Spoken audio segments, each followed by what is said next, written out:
अध्याय 20. श्री गणेशाय नमः.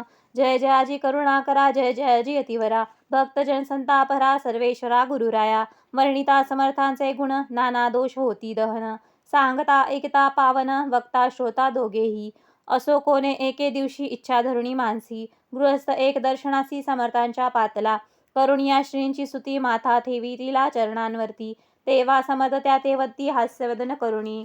फकीरा ते देई खाणा, तेने पुरतील सर्व कामना. पक्वाने करुणी नाना यथोच्च भोजन देईजे. गृहस्थे आज्ञा म्हणून केली नाना पक्वाने. फकीर बोलवले 5 जण, जेऊ घातले तयाते. फकीर तृप्त होऊन जाती, उच्चिष्ट उरले पात्रावरती. तेव्हा समर्थ आज्ञापिती गृहस्थाते सत्वर. शेष अन्न कधी ग्रहण, तुझे मनोरथ होतील पूर्ण. परी त्या गृहस्थाचे मन साशंक तेव्हा झाले. म्हणे यवन यती अपवित्र, त्यांचे कैसे घेऊ उच्चिष्ट. यातीमध्ये पाऊन कष्ट, कळता स्वजना गोष्ट हे. आला मनी ऐसा विचार, तो समर्थास कळला सत्वर.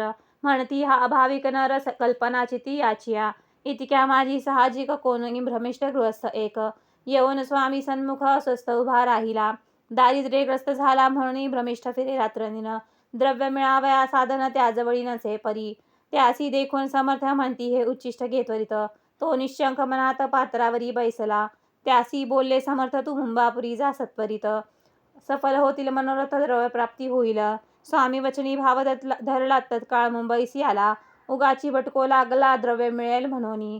प्रभात समय एके दिवशी गृहस्थ निघाला फिरायासी. येऊन एका घरापासी स्वस्थ उभा राहिला. तो घरातून एक वृद्ध बाई, दार उघडून घाई घाई.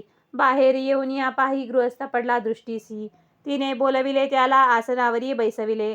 10,000च्या तिथल्या नोटा आणू सत्वर. गृहस्थ मनी आनंदला, बाई ते आशीर्वाद दिला.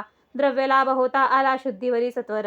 समर्थांचे वचन सत्य, गृहस्थ आली प्रचिती. वारंवार स्तुती करीत स्तोत्रगात स्वामींचे. इति श्री स्वामी चरित्र सारामृत नाना प्रकृत कथा समंत.